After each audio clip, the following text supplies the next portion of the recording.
Communist है ग्रामसी का नव मार्क्सवाद। कार्ल मार्क्स व ग्रामसी में जो वैचारिक अंतर है उसको देख लेते हैं। तो ग्रामसी ने मार्क्स के द्वंद्वात्मक भौतिकवाद यानी डायलेक्टिकल मटेरियलिज्म व आर्थिक निर्धारणवाद यानी इकोनॉमिक इकोनॉमिक डिटर्मिनिज्म मतलब इतिहास की आर्थिक व्याख्या, आर्थिक नियतिवाद इतिहास की आर्थिक व्याख्या है। यानी इतिहास में जो कुछ भी हुआ है उसका कारण क्या है? आर्थिक कारण है। यही है इकोनॉमिक डिटर्मिनिज्म यानी इतिहास की किसी भी चीज को केवल और केवल इकोनॉमिक से रिलेट कर देना। को नकार दिया किसने? ग्रामसी ने, क्योंकि मार्क्स केवल आर्थिक प्रणाली अर्थात भौतिक तत्वों को ही सामाजिक और राजनीतिक परिवर्तन का आधार मानता है। Economic structure is basic structure, marks ऐसा बोलता है। लेकिन ग्रामसी भौतिक तत्वों के अलावा राजनीति, धर्म, शिक्षा, संस्कृति आदि तत्वों को ही महत्वपूर्ण मानता है। तो इकोनॉमिक स्ट्रक्चर तो ठीक है, हमने देखा था कि जो समाज है बहुत सारी उपव्यवस्थाओं की एक व्यवस्था है।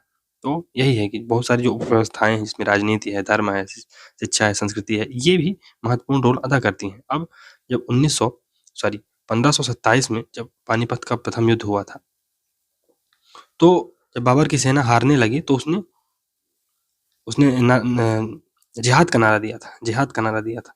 और जिहाद का नारा दिया जो धार्मिक एक नारा था, और धर्म ने महत्वपूर्ण रोल निभाया। और इससे जो बाबर की सेना थी बहुत ज़्यादा प्रभावित हुई और उन्होंने अंत में अंततोगत्वा विजय प्राप्त कर ली। तो यही है, इसमें अब राजनीति, इसमें अब आर्थिक तत्व कहाँ से आ गए? इसमें तो धर्म के प्रति प्रेम था, धर्म के प्रति प्रेम था, इसीलिए जो इस्लाम है उसका उदय इसीलिए हुआ कि धर्म का विस्तार करना था। तो इसमें अब आर्थिक तत्व कहाँ से आए? इसमें आर्थिक तत्व कहाँ से आए? इसमें तो धर्म महत्वपूर्ण भूमिका निभा रहा है। ऐसे ही बहुत सारी चीज़ें राजनीति से प्रभावित होती हैं। तो न केवल राजनीति इकोनॉमिक स्ट्रक्चर को प्रभावित करती है, बल्कि इकोनॉमी भी राजनीति को प्रभावित करती है। बहुत सारे तत्व हैं, शिक्षा है, संस्कृति है, ये भी महत्वपूर्ण भूमिका निभाते हैं। मार्क्स केवल आधार यानी बेस यानी कि जो इकोनॉमिक स्ट्रक्चर है उसको ही महत्वपूर्ण मानता है, जबकि अधसंरचनाओं यानी सुपर स्ट्रक्चर को कोई महत्व नहीं देता है। जबकि ग्रामसी आधार के साथ साथ अधसंरचनाओं को ही महत्वपूर्ण मानता है। उसका मानना है कि जो राजनीति है, धर्म है, शिक्षा है, संस्कृति है, ये भी महत्वपूर्ण भूमिका निभाती है। इसलिए ग्रामसी को सुपर स्ट्रक्चर का सिद्धांतकार कहा जाता है, सुपर स्ट्रक्चर का सिद्धांतकार कहा जाता है। तो मार्क्स अधसंरचनाओं में यानी जो सुपर स्ट्रक्चर है उनमें कोई भेद नहीं करता है, जबकि ग्रामसी इन्हें दो भागों में बांटता है। पहला नागरिक समाज, दूसरा राजनीतिक समाज। नागरिक समाज और राजनीतिक समाज। ग्रामसी ने नागरिक समाज और राजनीतिक समाज शब्द ये हेगल से लिया है, हेगल से लिया है। मार्क्स क्रांति में सिर्फ मजदूरों को महत्व देता है, जबकि ग्रामसी मजदूरों के साथ साथ किसानों को भी सर्वहारा में शामिल करता है। तो मार्क्स केवल मजदूरों की बात करता है, केवल मजदूर ही क्रांति में हिस्सा लेंगे, लेकिन ग्रामसी अब मजदूरों के साथ साथ ये किसानों को भी सर्वहारा में जोड़ देता है। इस मामले वह माओ का अग्रणी था। आगे चल के हम देखेंगे कि माओ ने तो केवल किसानों के दम पर ही, पीजेंट्स के दम पर ही क्रांति करवा दी थी। तो ये बात है। मार्क्स के अनुसार क्रांति सिर्फ उद्योग प्रधान देशों में होगी। मार्क्स क्या कहता है कि ब्रिटेन सबसे फर्टाइल नेशन है जहां पर क्रांति होने वाली है, लेकिन नहीं हुई। ग्रामसी ने अपने लेख the revolution against Das Kapital, ये 1917 में आती है, में कहा कि रूस जैसी सामंती समाज में भी क्रांति हो सकती है, सामंती समाज, और क्रांति हुई भी। जहां मार्क्स सर्वहारा में स्वतः चेतना की बात करता है, तो मार्क्स क्या कहता है कि सर्वहारा में जो चेतना है स्वतः आएगी, अपने आप डेवलप होगी। जब उन्हें अपने और पूंजीपति के स्टेटस को पता चलेगा कि वो हैव नॉट क्लास से बिलोंग करते हैं, तो उनके पास चेतना अपने आप आ जाएगी। वहीं ग्रामसी चेतना को लाने के लिए बुद्धिजीवियों यानी इंटेलेक्चुअल्स की बात करता है। फिर मार्क्स के विपरीत ग्रामसी विचारधारा यानी साम्यवादी विचारधारा है, वह राजनीतिक दल, साम्यवादी दल को आवश्यक मानता है। और लेनिन ने भी इस चीज को माना है कि हमको आइडियोलॉजी प्लस जो पॉलिटिकल पार्टी है, कम्युनिस्ट पार्टी, उसकी जरूरत पड़ेगी। मार्क्स सृष्टि के मूल तत्वों के रूप में भौतिक पदार्थ यानी मैटर को स्वीकार करता है, जबकि हेगल चेतन तत्व यानी आइडिया को स्वीकार करता है। ग्रामसी दोनों को महत्व देता है। ग्रामसी रूस के मार्क्सवादी विचारक बुखारिन की पुस्तक the theory of historical materialism 1926 में आती है, थ्योरी ऑफ हिस्टोरिकल मटेरियलिज्म में वर्णित दार्शनिक भौतिकवाद की आलोचना करता है। ग्रामसी ने बुखारिन के कठोर द्वंद्वात्मक भौतिकवाद के सिद्धांत को स्वीकार कर अपना ऐतिहासिक सापेक्षतावाद का सिद्धांत दिया है। हिस्टोरिकल रिलेटिविज्म का कॉन्सेप्ट दिया है कि केवल आर्थिक तत्व ही हिस्ट्री की मूविंग फोर्स हिस्ट्री नहीं है। इकोनॉमिक स्ट्रक्चर बस बेसिक स्ट्रक्चर नहीं है, बल्कि उसके साथ-साथ जो धर्म है, राजनीति है, शिक्षा है, ये भी महत्वपूर्ण भूमिका निभाती है। मार्क्स राज्य को स्वायत्त नहीं मानता है। हालाँकि 18th ब्रूमियर ऑफ लुई बोनापार्ट की पुस्तक है, उसमें वो राज्य को रिलेटिवली ऑटोनॉमस मानता है, लेकिन उसके अलावा हर जगह वो राज्य को स्वायत्त नहीं मानता है। राज्य को वो एग्जीक्यूटिव कमिटी ऑफ बुर्जुआ कहता है, एग्जीक्यूटिव कमिटी ऑफ बुर्जुआ कहता है। जबकि ग्रामसी राज्य की स्वायत्तता को स्वीकार करता है। ग्रामसी राज्य की स्वायत्तता को स्वीकार करता है।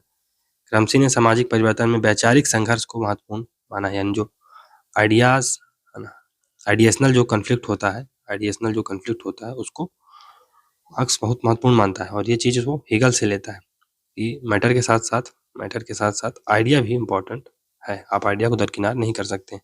मार्क्स में उपयुक्त परिवर्तनों का आगाज करने के कारण ही ग्रामसी नव मार्क्सवाद का प्रणेता है। नागरिक समाज और राजनीतिक समाज में अंतर देख लेते हैं। तो ग्रामसी द्वारा वर्णित पूंजीवादी या बुर्जुआ समाज, तो बुर्जुआ समाज इसमें एक तो आधार होता है, इसमें हमने देखा था, मार्क्स को पढ़ा था, ये मोड ऑफ प्रोडक्शन यानी उत्पादन प्रणाली होती है, और संरचनाएं होती हैं, सुपर स्ट्रक्चर होते हैं, जिसमें राज्य है, सरकार है, कानून है, शिक्षा है, धर्म है, कलाएं हैं, संस्कृति है, प्रथाएं। और ये जो संस्थाएं हैं, ये हेजेमनी की संरचनाएं हैं, ये लोगों के में वर्चस्व कायम करने का काम करती हैं, लोगों के मस्तिष्क पे नियंत्रण करने का काम करती हैं। तो जो शिक्षा है, जो हमारे धर्म है, जो हमारी कलाएं हैं, संस्कृति है, ये हमारे मस्तिष्क पर अपना आधिपत्य स्थापित करने की कोशिश करती हैं। तो इसमें एक परिवार और जोड़ा सकता है। सबसे पहले एक बच्चा जब बड़ा होता है तो परिवार में उसे शिक्षा दी जाती है अच्छे व्यवहार की। फिर वो धर्म में जाता है, तो धर्म में भी उसे डिसिप्लिन रहने के लिए और उसको राम कृष्ण जैसे आदर्श दिखाए जाते हैं, जिससे वो डिसिप्लिन रहे। फिर जब शिक्षा संस्थान में जाता है तो वहाँ भी उसको डिसिप्लिन सिखाया जाता है और अपने से बड़ों का सम्मान करना सिखाया जाता है। तो ये संस्थाएं क्या हैं? ये संस्थाएं हैं कि धीरे-धीरे ये एक डेवलप करना चाहती हैं हमारे मस्तिष्क पर एक ये वैधता क्रिएट करना चाहती हैं शासक के प्रति। ये जो संस्थाएं हैं, ये वैधता क्रिएट करने का काम करती हैं। तो बेसिकली जो पावर होती है, 2 प्रकार की होती है। एक तो हार्ड पावर हो गई, तो अगर सरकार सीधे-सीधे डंडा बरसाती है, तो ये हार्ड पावर है। जो मिलिट्री पावर होती है, ये हार्ड पावर होती है ना? इससे आप लोगों को दबा सकते हैं। बेशक आप दबा सकते हैं, लेकिन बहुत लंबे समय तक लोगों को आप दबा नहीं सकते हैं। कहीं न कहीं लोग रिवोल्ट कर देंगे। चाइना के साथ क्या है? चाइना में भले सरकार लोगों को दबा रही है, लेकिन बीच-बीच में वो जो स्ट्राइक होती है, वो इसी का परिणाम है कि लोग बहुत देर तक दब नहीं सकते। दूसरी पावर शॉर्ट पावर होती है, जिसे पावर ऑफ अट्रैक्शन कहा जाता है, या पावर ऑफ लव कहा जाता है। ये पावर कौन सी संस्थाएं क्रिएट करती हैं? यही संस्थाएं, ये शिक्षा है, धर्म है, कलाएं हैं, संस्कृति है, प्रथाएं हैं, ये पावर ऑफ अट्रैक्शन क्रिएट करती हैं। तो ये लोगों के अंदर स्वतः लोग जो संस्था है या राज्य है, सरकार है, उसकी अवहेलना ना करें, उसका पालन करें। राज्य के अंदर ऐसे गुण विकसित करती हैं जिससे जो व्यक्ति है वो स्वयं इन चीज़ों को मानने लगे। तो पावर ऑफ अट्रैक्शन और पावर ऑफ हार्ड पावर 2 चीज़ें होती हैं। यहीं पर जो हेजेमनी की जो संरचनाएं हैं, वहीं से अब 2 चीज़ें निकल कर आती हैं। एक तो नागरिक समाज, दूसरा राजनीतिक समाज। तो पहला है सिविल सोसाइटी, दूसरा है पॉलिटिकल सोसाइटी। तो सिविल सोसाइटी में कौन आ जाएगा? परिवार आ जाएगा, शिक्षण संस्थान आ जाएंगे, स्कूल, विश्वविद्यालय आदि, और धार्मिक संस्थाओं में जिसमें चर्च, मीडिया आदि आ जाएंगे। तो ये नागरिक समाज का काम करेंगे। परिवार, शिक्षण संस्थान, धार्मिक संस्थाएं, ये नागरिक समाज का काम करेंगी। और ये पर्दे के पीछे से हमने भी बताया है कि पर्दे के पीछे से लोगों के अंदर स्वतः ही लोग कानूनों का पालन करें, लोग सरकार की अवहेलना ना करें, सरकार के साथ दिखें, ये लोगों के अंदर ही ऐसा भर दिया जाता है। तो हमारे परिवार में सबसे पहले बताया जाता है कि हमें बड़ों का सम्मान करना है। पिता घर का मुखिया होता है। धीरे-धीरे जब व्यक्ति समाज में जाता है, शिक्षण संस्थाओं में जाता है, तो वहाँ भी हमें हमारे जो प्रधानाध्यापक हैं या हमारे जो आचार्य हैं, उनका सम्मान करने के लिए और डिसिप्लिन में रहने की शिक्षा दी जाती है। तो व्यक्ति धीरे-धीरे, धर्म है, वो भी एक सत्ता, भगवान या पोप की बात करता है। तो धीरे-धीरे व्यक्ति एक डेवलप कर लेता है, एडहेरेंस डेवलप कर लेता है। तो व्यक्ति चाहते हुए भी अब इन संस्थाओं के खिलाफ विद्रोह नहीं कर सकता है। आप कितना भी चाह लें, कितने भी खुले मिजाज के हों, लेकिन जहाँ पर जात की बात आएगी तो आप अपने जाति से इतर शादी नहीं करेंगे। 1-2% लोग छोड़ दिया जाए अगर तो क्या है जो आपको बांधे रहता है? यही है हमारे जो नागरिक समाज है, परिवार है, शिक्षण संस्थाएँ हैं, धार्मिक संस्थाएँ, यही हमें बाँध के रखती हैं। फिर मीडिया भी एक महत्वपूर्ण भूमिका निभाता है। तो ये निजी संस्थाएँ, प्राइवेट संस्थाएँ हैं ये सबसे पहले आती हैं और आपके अंदर पावर ऑफ अट्रैक्शन डेवलप करती हैं। ना, तो यही है वैधता, संस्थापक संरचनाएँ, लेजिटिमेशन स्ट्रक्चर है। फिर राजनीतिक समाज, दूसरा राजनीतिक समाज है जिसमें सरकार आएगी, पुलिस आएगी, सेना आएगी, न्यायालय आएगी। ये सार्वजनिक संस्थाएँ हैं और ये बल प्रयोग मूलक संरचनाएँ हैं। तो अगर एक व्यक्ति परिवार के द्वारा मनाया गया, शिक्षण संस्थान द्वारा उसको डिसिप्लिन सिखाया गया, धार्मिक स्थानों में उसको डर दिखाया गया, लेकिन अब अगर वो वहाँ भी नहीं माना, तो अब सीधे राज्य इंटरफियर करेगा और अब डंडा बरसाएगा राज्य। पुलिस आएगी, सेना आएगा, न्यायालय आएगा, कहीं कैसे तो इसको कंट्रोल में लाओ। तो अब यहाँ पर सीधे सार्वजनिक संस्थाएं हैं और ये बल का प्रयोग करके आपको सही करेंगे। देखिए सिविल सोसाइटी, नागरिक समाज में समस्त निजी यानी गैर राजनीतिक संस्थाएं तथा परिवार, स्कूल, विश्वविद्यालय, चर्च, क्लब तथा अन्य सामाजिक एवं सांस्कृतिक संस्थाएं आती हैं। ये संस्थाएं किसी भी व्यक्ति के बौद्धिक विचारों का निर्माण करती हैं। ये संरचनाएं बल प्रयोग की बजाय व्यक्ति का माइंड वॉश कर वैचारिक परिवर्तन करती हैं, है ना। हमारा शुरू से ही परिवार से लेकर और अंतिम तक शिक्षा संस्थान, धार्मिक संस्थान, ये सब हमारा माइंड वॉश करने का काम करती हैं और एक अथॉरिटी को मानने की बात करती हैं। अथॉरिटी के नियम कानून उनको मानने की बात सिखाती हैं हमें। तो जब हम घर में अपने पिता की, धर्म में अपने जो हमारे गुरुजन हैं या पोप हैं उनकी, शिक्षण संस्थान में टीचर की, जब धीरे-धीरे एक व्यक्ति डेवलप कर लेता है कि हमको अब दूसरों से अबलाइज ही करना है, दूसरों की बात ही माननी है, तो अब वो कहीं पर जाके विद्रोह कर ही नहीं पाता। अगर विद्रोह करेगा तो राज्य आ जाएगा और डंडा बरसाना शुरू कर देगा। तो दूसरा रास्ता भी है। बहुत सारे लोग, 90% लोग पहले रास्ते से मान जाते हैं, 10% लोग दूसरे रास्ते से मानते हैं। मानना तो सबको ही है। यह अप्रत्यक्ष प्रभुत्व का प्रयोग करती है। ये बेहतर संस्थापक संरचनाएं हैं जो वैचारिक परिवर्तन द्वारा व्यक्ति के मन मस्तिष्क में पूंजीवादी मूल्यों और संस्कृति की पैठ व वैधता स्थापित करती हैं। उदार व विकसित पूंजीवादी राज्य में ये संरचनाएं अत्यंत मजबूत होती हैं। तो जो कैपिटलिस्ट कंट्री होती हैं या लिबरल कंट्री होती हैं, वहाँ पर ये संरचनाएं बहुत ज़्यादा महत्वपूर्ण होती हैं। सिविल सोसाइटी ये बहुत स्ट्रांग होती है, वहाँ की सिविल सोसाइटी बहुत स्ट्रांग होती है। ये सर्वहारा को पूंजीवादी मूल्य हृदयंगम करवा देती है। बेसिकली उनके हार्ट में ये सब चीज़ें भर देती है सर्वहारा के। सर्वहारा जो कि वर्कर्स हैं वो भी फॉल्स कॉन्शियसनेस डेवलप कर लेते हैं। उनको लगता है कि ये जो पूंजीवादी व्यवस्था है ये हमारे हित में है, फ्री कॉन्ट्रैक्ट है, हमें हमारे ऊपर किसी प्रकार का जोर जबरदस्ती नहीं हो रही है, हम फ्री कॉन्ट्रैक्ट कर सकते हैं। तो ये फॉल्स कॉन्शियसनेस डेवलप कर लेती है। इससे क्या होता है, क्रांति नहीं हो पाती। इसलिए ग्रामसी कहता है कि नागरिक समाज राज्य के पीछे खड़ी किले व मिट्टी के बांधों की शक्तिशाली प्रणाली। हमने कहा था जो सिविल सोसाइटी है ये पर्दे के पीछे रह के व्यक्तियों को मानसिक तौर पर या व्यक्तियों को इंडिविजुअल लेवल पर कंट्रोल करने का काम करती है। तो राज्य या पुलिस आपको कितना कंट्रोल कर सकती है, धर्म अगर डर दिखा दिया जाए, नरक की सारी सीढ़ियां बता दी जाए, तो आप अपने आप ही 90% लोग तो पाप करना वहीं से बंद कर देंगे। रामसी आगे लिखते हैं कि नागरिक समाज प्रारंभिक व आकारहीन है। जब राज्य कांपने लगता है तो नागरिक समाज का मजबूत ढांचा सामने आता है। राज्य किलों, बांधों व अन्य कृत्रिम रचनाओं की मजबूत व्यवस्था के चारों ओर केवल एक पानी की खाई है। नागरिक समाज को हम विचारात्मक राज्य संयंत्र कह सकते हैं, यानी आइडियोलॉजिकल स्टेट अपरेटस भी कह सकते हैं। विचारधारात्मक राज्य संयंत्र यानी आइडियोलॉजिकल स्टेट अपरेटस भी कह सकते हैं। रामसी के अनुसार राज्य में राजनीतिक व नागरिक समाज दोनों होते हैं। राज्य में तो दोनों चीजें ही होंगी, राज्य दोनों से मिलकर बनेगा।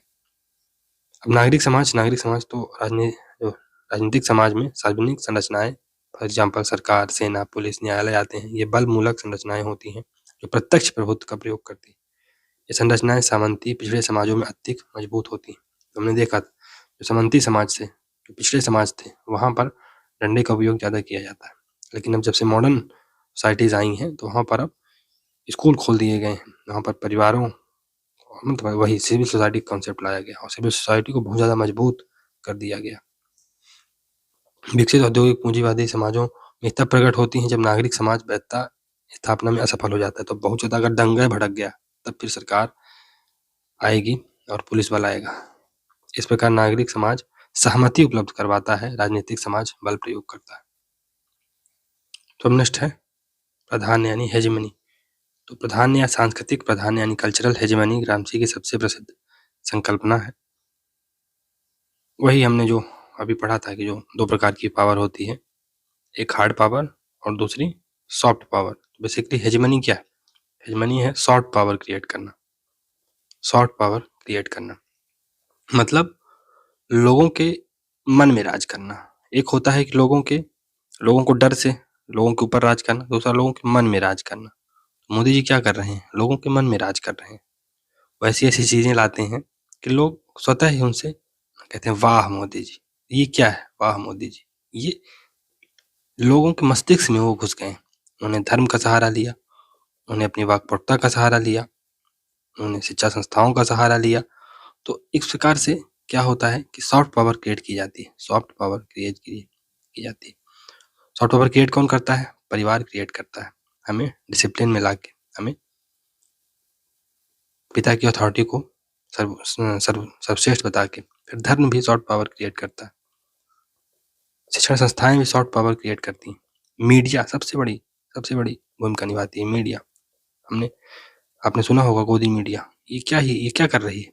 मीडिया क्या कर रही है? मीडिया सॉफ्ट पावर क्रिएट कर रही है। आज मोदी जी वहां गए, आज मोदी जी वहां गए, मोदी जी ने ये किया, इसको हराया, उसको नौसैनिकों को बचा के लाया। ये क्या कर रही है? एक सॉफ्ट पावर क्रिएट कर रही है। तो लोगों के मन में सरकार के प्रति एक अच्छी भावना डेवलप की जा रही है। मोदी है तो मुमकिन है। ये क्या है? ये सॉफ्ट पावर क्रिएट की जा रही है। हार्ड पावर तो ठीक है, हार्ड पावर लोगों को बुरी लगेगी, इसलिए सॉफ्ट पावर पहले क्रिएट करो। अमेरिका यही करता है, सॉफ्ट पावर क्रिएट करता है। आज हर युवा अमेरिका कनाडा क्यों जाना चाहता है? क्योंकि उसकी सॉफ्ट पावर है। वहाँ की जो डेमोक्रेसी है हमें अट्रैक्ट करती है सबसे पहली बात। फिर वहाँ की